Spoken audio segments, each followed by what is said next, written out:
প্রত্যন্ত অঞ্চলে আমি একটি সোনার খনিতে এসেছি।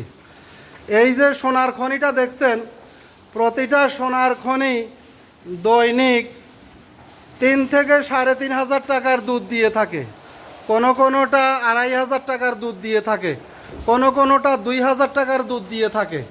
এখন আপনি হিসাব করেন দুধ কত লিটার দিতে পারে। আমাদের এইদিকে দুধের লিটার হচ্ছে 100 টাকা।